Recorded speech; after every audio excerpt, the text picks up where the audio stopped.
Good evening and welcome to another Front Runner Football podcast. It is a Monday and it is just after 6 p.m, which means that if you're on Twitter, you can join us live. But if you're not, this will be coming at you in a few hours for you to help catch up as far as the weekend is concerned. I have one of the usual suspects joining me this evening in John T. Mark from The Citizen. Good evening, John T. Evening. And then we have a new face joining us in Clifford Mulenga, the Zambian International man that you know from his stints at Celtic, at Ajax, and maybe the most ill-fated one, the recent one, which we'll touch on in a second, Jomo Cosmos. Clifford, thank you so much. It's been a long time since I last saw you. Good to see you. Good evening, man. Thanks for having me here. Yeah, no, before we get into that, let's catch up with you a little bit because we were just discussing before we came into here, your current situation is that you are without a club. The last one having been Jomo Cosmos, but then, you know, a bit of acrimony between you and the club, and you guys are having your issues dealt with by FIFA. Can you just give us a quick update as to where that stands at the moment? Yeah, no, at the moment, everything has been submitted to FIFA. You know, there was a bit of issue with payments. You know, I haven't been paid for like 10 months now. Okay. Yeah, and then so I decided to take my case to the Players Union and we referred the case to FIFA. So at the moment, we're just waiting on FIFA to get back to us. It's actually quite strange because the last time we were supposed to have a representative from the Players Union that was cancelled because of load shedding, and here we are this time. Getting load shedded after, if not quick enough. How have they been in terms of the whole process? Because we never got to touch on their role when it comes to helping the players. How's it been dealing with the Players Union, getting your case heard? No, they've been very fantastic, Yeah. you know, because in some cases they even get threatened by certain club bosses, you know, about them trying to pursue these issues, you know. But in my case, from my experience, they've been very helpful. You know, they're hands-on, and I trust them to sort this issue out for me. Okay. No, well, we wish you all the best with that. A couple more months, do you think, before the middle of the year? Will you know by the end of the season? Oh, hopefully it could be next month, you know. I need my money. Yeah, no, Yes. exactly. Yeah, You but get paid up. hopefully to be soon. And you're confident that you have a good legal footing? That No, you're standing on? definitely. I have all the evidence to show that I wasn't paid, and I still have a contract with Jomo Cosmos until 2019 June. So definitely I will win this case. Okay, well, there you go. John T, you got some news for you coming your way. Thank you. Breaking news. You won't come, John. Yeah, there you go. The Breaking news story. when he gets his money. Yes, there we go. That'll be a good story to tell. Okay, let's focus in terms of what's happening with football on the continent. And let's start with the CAF Champions League, where we saw Orlando Pirates go 2-1 down to Horoya. Now, going into this one, there was a lot of historic detail about Horoya not being beaten at home, and they were just a tough nut to crack, and it was going to be very tough, and then put the spotlight, I guess, on the missed opportunity that was the home game for Pirates, where they, Ndengane had a night to forget on that evening and not making the most of their home game. And sure enough, they go to Horoya, John T, and they fluff their lines. Yeah, they did. Although it didn't seem that intimidating for them, but they missed so many chances that in the first half, especially with Mamela, Gabuza, they missed a hatful, and you can't really do that. Like you say, they really lost it at home, failing to beat FC Platinum. Yeah, exactly. I mean, if they'd gone to Horoya needing only a point, it would have psychologically made such a big difference for them. But as they had to win the game, and you've got to take your chances, and they didn't. And for all the complaining about the referee, I don't think they can complain overall about the fact that they've not made the quarterfinals. And I mean, I guess now I was looking at one of your countrymen in terms of, the word seems to be, why start with Gabuza when he's not always guaranteed to give you a top-class performance in such a critical situation, and leave Shonga, who eventually gets your consolation goal for you, on the bench for the game? No, I think for Orlando Pirates, looking at the trip that they made, Horoya is a team that hasn't been beaten at home in a very long time. So probably Pirates thought it would be intimidating to go there. So they thought they could put someone like Gabuza there because they know he's going to run the defenders, he's going to push around the defenders, and they thought maybe he could, it could pay off by him making the defenders tired and bringing in your Shongas and them. But it was a little bit too late for them. I mean, that's the thing, though. It's you're playing them in their own backyard. They're used to those conditions. If you're thinking that strategy is going to work against in an atmosphere, really, where you're not acquainted with it, you're playing into their hands, aren't you?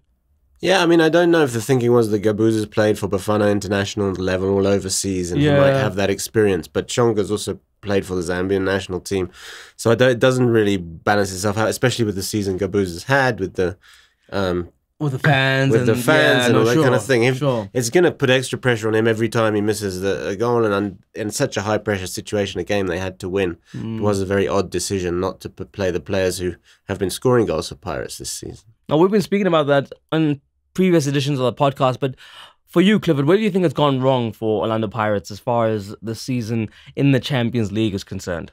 And maybe overall, because you might say that they're still in with a shout for the local league, but they've just had these moments where they've just not been able to see it through Nedbank Cup. Now we're here in the CAF Champions League and possibly the league as well. What's not clicked in your mind when you've seen teams of the past, Pirates teams from the past, who've been very successful?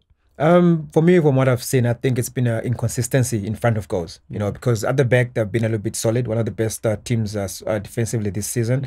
They have one of the best midfielders in the league, But when it goes up front, they have some of the best players in the league. Lodge has been on top form. Shonga has done exceptionally very well, But that last touch, to find the back of the net has been the problem the whole season. In the league, in the Champions League, in all the cup games that they've played, it's just been the final touch to score. They have a big problem up there. Okay, well, I guess Sundowns had a similar problem this weekend, not being able to score against Wydad Casablanca. I guess going into it, it's a bit of a nothing of a game. That's no matter what happens, we're through, and that probably affects the players' minds and their output, especially when the home side are probably a lot more motivated for that one. Yeah, it's a tricky one mentally, but also Wydad have a formidable home record, and they're one of the top teams in Africa. Yeah. So losing 1-0 to Wydad is not really anything to be ashamed about, especially as you've already made it through. I think Sundowns would have liked ideally to top the group, would have given them maybe an easier draw. Now they've got Esperance or Al Ahly or TP Mazembe. It's going to be tough for whoever they get drawn against. I think the draw's on Wednesday, but it's going to be tricky. But I think maybe they prefer Mazembe just because it's more of a local rival, and they've done quite well against them, I think, in the past. Yeah. And so I would think they would prefer that to Esperance or Al Ahly. But yeah, don't think there's anything lost there. They've already made it, and they really are the ones flying the flag for South Africa every year, doing an incredible job in the Champions League. Yeah, Clifford, I think to Jonty's point is that you're starting to see there's a real respect that Sundowns are commanding as a credible, consistent challenger in African football. Something that South African teams sometimes have been, accused of not taking as seriously as they should. But you're seeing Orlando Pirates, now Mamelodi Sundowns, just, kind of imprinting their authority on the African game.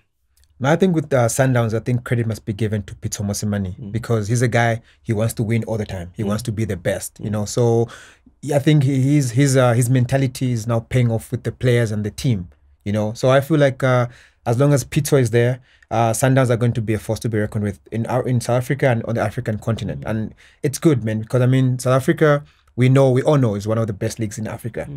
We should be competing for these trophies year in, year out, So to have Sundowns doing what they're doing is really great motivation, So I think like the bigger teams, your Kaizer Chiefs, your Orlando Pirates and SuperSport as well, they need to also step up and follow this example, because I feel like every player in Africa now wants to come and play in South Africa. Sure.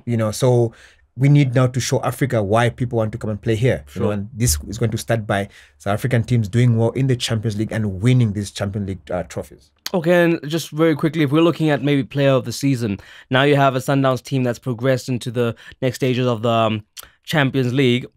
Does that mean now that when you're looking at a player of the season, it has to possibly start with a Sundowns player and then everybody else, just considering that, yes, there's a local league where you might be doing well, but what if you have a Pirates player or Sundowns player or a Wits player who are doing equally as well, but now you have Sundowns progressing? Do players take that into consideration when they're making their player of the season vote?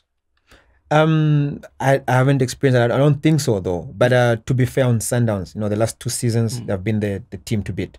Yeah. And you look at this season as well, Champions League, they're doing so well. In the league, they're doing so well. I feel like my boy and Temba as well. Temba's thing in the ball, Swane. They should be the boys that should be fighting for player of the season award this season. They have been very, very good for Mamelodi Sundowns. Okay, but just to mention that, isn't it the Absa Premiership Player of the Season? I guess. Which means technically you're only supposed to give them the award on the Absa Premiership, not even the Nedbank Cup or the Telkom Knockout of the MTN. Yeah, but still, I don't know if it's that. But they have their own player. I agree. Whereas the Footballer of the Season, which is the one I think decided by the coaches, right? Okay, so that one is more of the overall. The league, the player as well. Who does well, everything. So it can differ, the Absa Premiership player and the player. Fair point. Yeah. Okay. Let's see what the coaches decide. Yeah. Doesn't necessarily mean if you're a player, it doesn't slip into your mind that these guys. That's what I'm thinking. That's what the League. psychology of it is. It's like, if you think, wow, man, great, he's doing well in the league, but he's been as consistent in this, that, and the other, which doesn't have to do anything with the local league. But remember as well, not every player from all the clubs are going to play in the Champions League, and not all the clubs are going to do well in the cup games. So I don't think these players are looking at cup games. They're probably just looking at the league entirely to show off in the league. Yeah. Okay. I mean, they're told as well, when you're voting, you must only think about the league game. They can't. No, they're not. They're not taught. They're not taught. No, you're just given a paper. Yeah. Just given a piece of paper, and you write your name there, what you think. That's it. Yes. Okay. Cool. Okay. Yeah. So, there you are. And well, let's focus now on the Absa Premiership. It was a bit of a strange weekend because most of the games were played on Friday. We had 3 matches on Friday night. And then we had a couple more over the Saturday and Sunday. But then some of the big ones, obviously, was SuperSport versus Kaizer Chiefs. SuperSport hosting the game in Mbombela. 1-1. I mean, did you think that was... I mean, it was like 15 minutes, the first 2 goals, and then that was it for the rest of the game. Your reflections on that game?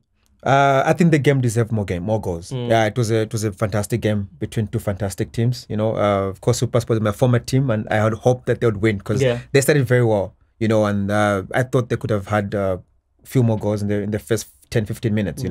But then the goal that Kaizer Chiefs scored by Billiard, despite it being a fantastic goal, I felt like it was quite lucky for him because he tried to play a through ball. It came off a SuperSport defender, then he just tucked it in, But after that, Chiefs were also on top form. It was a very good game though, but we needed more goals in that game. Yeah, Ernst Middendorp says he doesn't see how Chiefs lost that one because yes, they went down early, and once they got back into it though, he thought that they had the momentum. But I think I saw Runman make some crucial saves at times, so he definitely has to take credit for it. But Ernst Middendorp thinks they should have taken all 3 points. Yeah, the proof's sort of in the pudding. If you take the 3 points, then you take the 3 points. Yeah. It's all very well. Every coach is going to say after a draw, I think we should have won, or maybe not. Yeah. But it's easy to see it in your team's way. I think that Chiefs are just short of being able to challenge for the title. I've said it throughout the season. I mean, they look at some point like they're going to get up there, but then they're not quite there. And SuperSport perhaps similarly. Yeah. Makupa has done superbly for them since he came in. I think he got injured. He might be out for a bit, if I'm not mistaken. In the game? Oh no, he was not in the game. He was in a car crash, wasn't he? Yes, there was a car accident. He was in a car accident. But he said, it's hectic as far as the injuries are concerned. Okay. Yeah. Well, he's obviously done amazingly well since signing from Wits. And just to make mention, obviously, that the Friday games were on Friday, so Stuart Baxter could have more time to prepare his Bafana side. So that's why the 3 main games were on a Friday. The PSL actually moved them to the Friday so that Stuart Baxter could have a couple more days with those players from those key sides. Do you think it's going to make a difference? Well, I hope so. I just, he's been given what he wanted. Yeah. So he can't really make any excuses if they don't do it. Exactly. I guess in this time you actually do that. You give the man what he wants, and then you say, okay, well, you were enabled, so hopefully the results are forthcoming. And then looking at Chiefs, I mean, he was saying that Ernst Middendorp, that if you're a fan of the team, you will have seen the development. That it's been a thing where progressively the side are getting better and better. He still believes that they are in a rebuilding phase. Like Jonty says, they're there or thereabouts. What's missing for them, do you think? Currently, I think they would do with one more defender, solid defense. They're beating constantly at the back. They concede some soft goals. And then I also feel like in the midfield, going forward, they have George Maleka, but I prefer George in a holding position because he's got that long ball, so he does want that position. But they need someone to play behind Billiard, someone that can combine with Billiard up front there. Right. And I also feel like they're lacking a number 9. You know, they need someone that can, like, Nijm Sona, for example. They need that kind of player that's going to be around the box because they create so many chances, But then you got Castro playing as a number 9, but he wants to drift wide. He wants to take on players, and that's not his strength. Right. You understand? So I feel like they need someone that's going to stay around the box, wait for those chances and put them away. Okay. There we have it. Well, yeah, 1-1 was the result there for the two teams who I still think technically, mathematically, are still in the title race. So, yeah, there we go. Honours even for them as we now focus on another team in Bloem, Celtic, who gave 3 points to Wits, who I guess, you always think at home Bloem Celtic are going to be a tough nut to crack, but to be so convincing for Wits and score 4-2 away from home, and a Wits side where you don't know what you're going to get on the day. Well, the scoreline looks convincing, but they scored their winning goals in the last 2 minutes. So yeah, for sure. They were 1-0 down at half time. Yep. They turned the game around, then they conceded, and you thought when they conceded for 2-2, okay, Wits are going down again here. Right. But they found a way with Zukumanja with his 2 goals. Yeah. And yeah, I think it was a huge win mentally for Wits. They now go into the international break with a bit of confidence. They come back, they play Chippa in the Nedbank Cup, then they play Pirates in a massive game in the league. And if they can win those 2, I think they're very much in the title race still, even though they've had this, that was only their 2nd win in the last 8 league games. Right. They've had this really bad run where their reliable defenders like Lechwaya and Hlanti and Kwanazi have just not been performing. Right. Even though they've now been called up for Bafana, so hopefully they will perform on Sunday against Libya. Yikes. But they've had this run which has been difficult to explain. I think Gavin Hunt's a good coach. He's a proven winner. He's won the title 5 times? Yeah. So 4 times? 4 Yeah, times, 3 with SuperSport, 1 with Wits. So yeah, he knows how to win it. It'll probably go to the wire. I think Sundowns, especially now with the Champions League pressure on them as well. They're the only team left with that on them. Yeah, exactly. And they're only like a few points clear, so I think it'll go all the way down to the wire. And if Wits can, and it's whoever can put together a good run, with a few games left to the finish, will probably take the title. Because there is, as we mentioned, I think last week, there's so much inconsistency in this league. Of course. But that's what I was looking at in terms of Bloem Celtic, not being able to see the results through. You're leading 2-2, 86th minute, and then you just really give it all away with 2 goals so late in the game, and not being able to say, okay, listen, we let them back in the game, at least let's get a point. But to have gone ahead, then of course they give you 2, then you equalize. Surely that's when you close up shop with 4 minutes to go. Maybe a couple more because of extra time.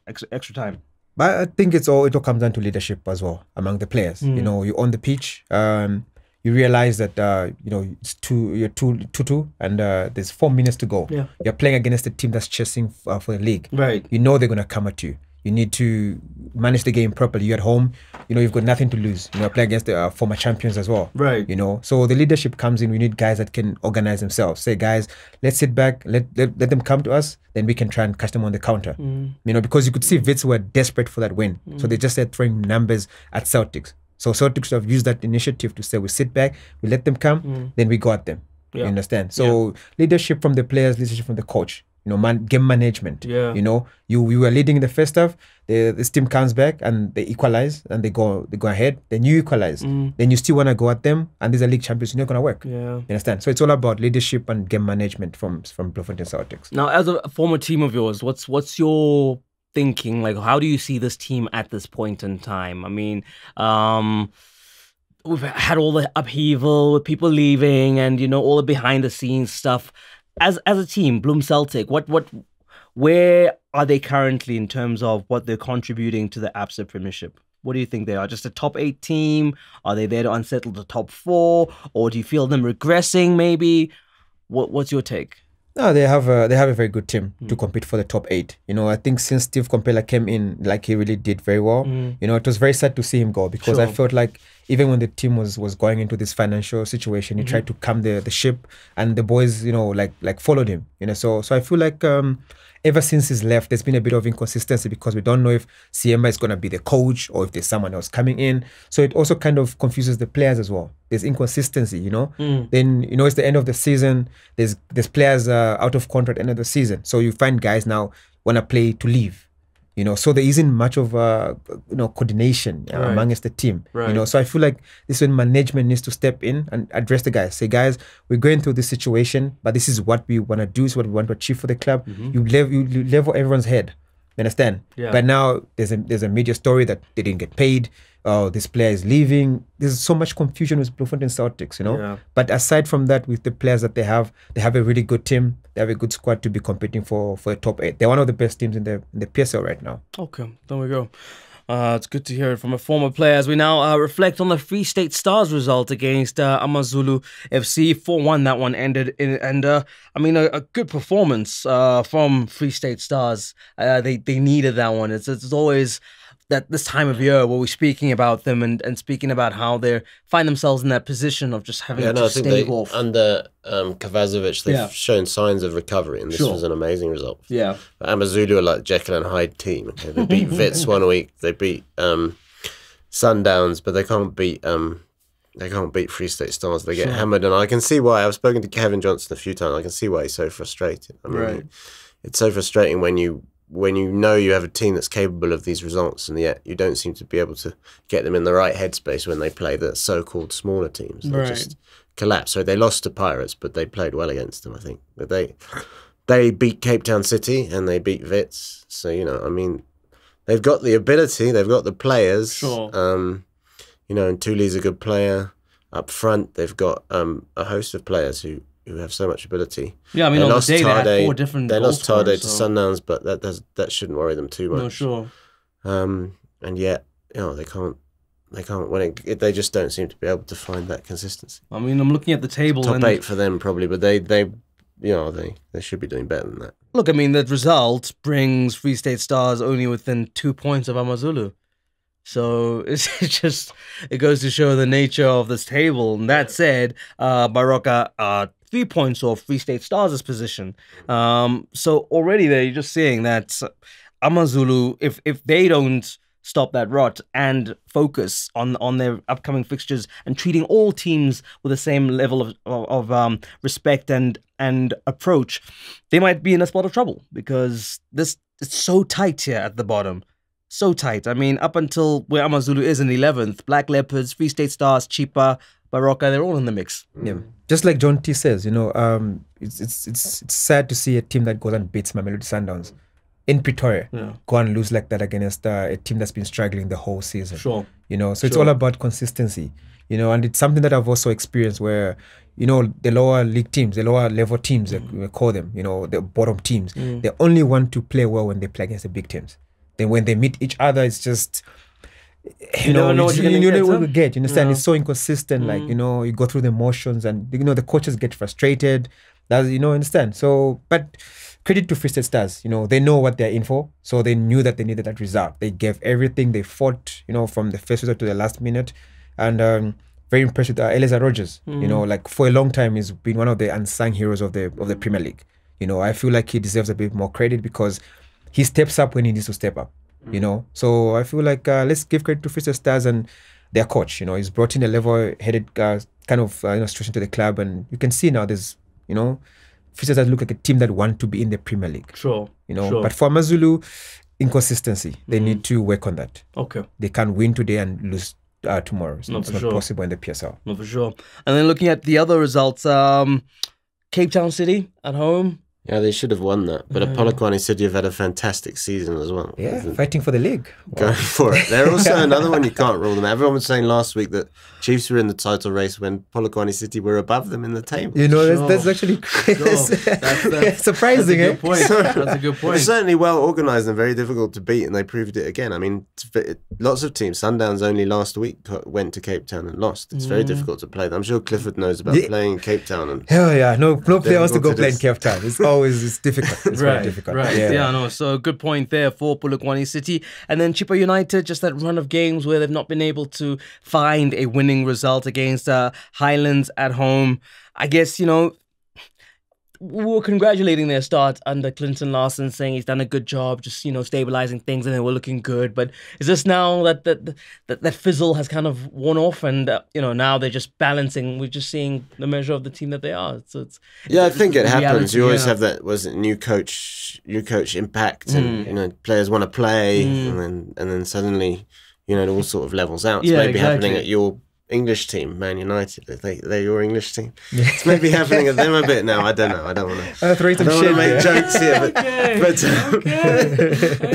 oh wow, you're gonna be sorry. That's what I'm gonna say. Oh, to you. I'm already sorry. Don't worry about that. Yeah, no. So because I mean, they're now in a rather, you know, strange position where also same amount of points with Baroka, you know, who you've been saying are in trouble. Now we can say Chippa United are in the same boat. First of all, I think Chippa needs to decide what he wants to do in the PSL.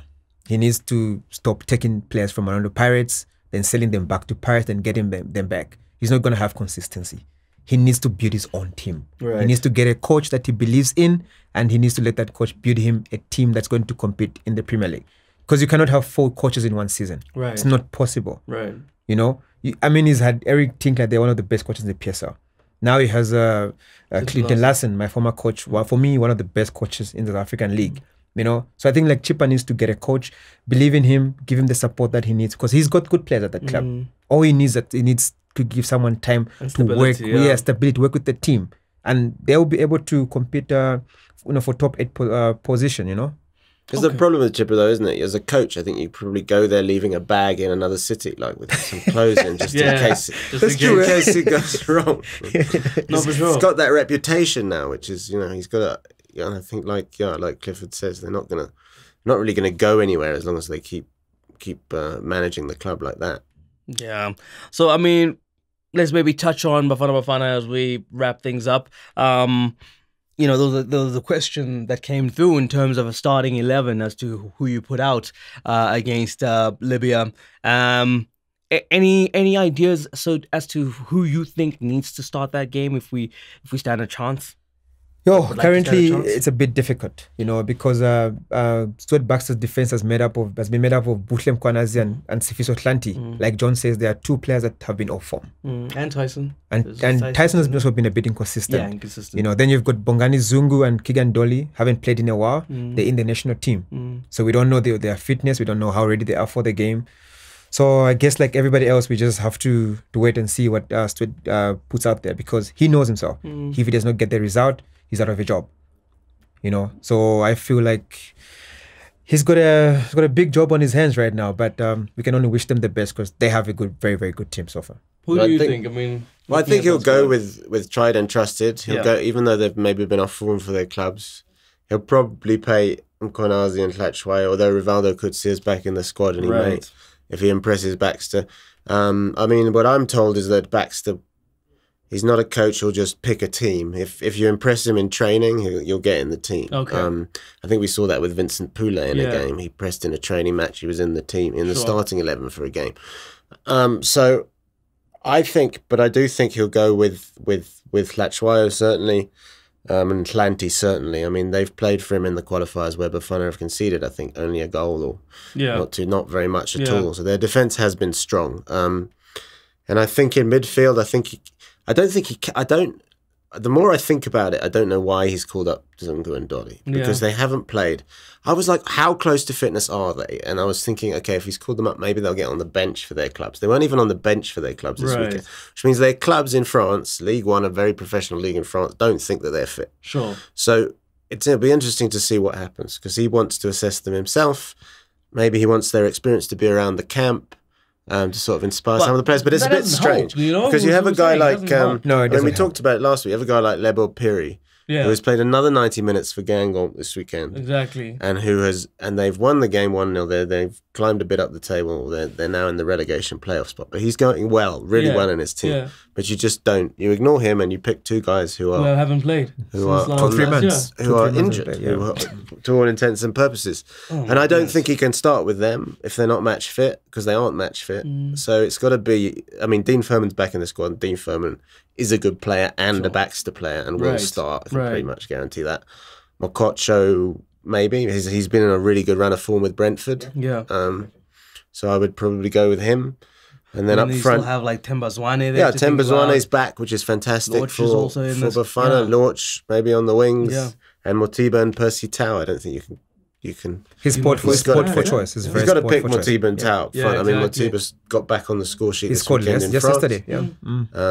So he's got 11 now for the season, and Tau Tau's basically been Bafana's saviour the last sort of year or two. He's been the best player, so he's going to play. And he's been doing well enough in Belgium as well. So I think it'll be that. Veldwijk will be on the bench or in the stands, depending on what he does in training.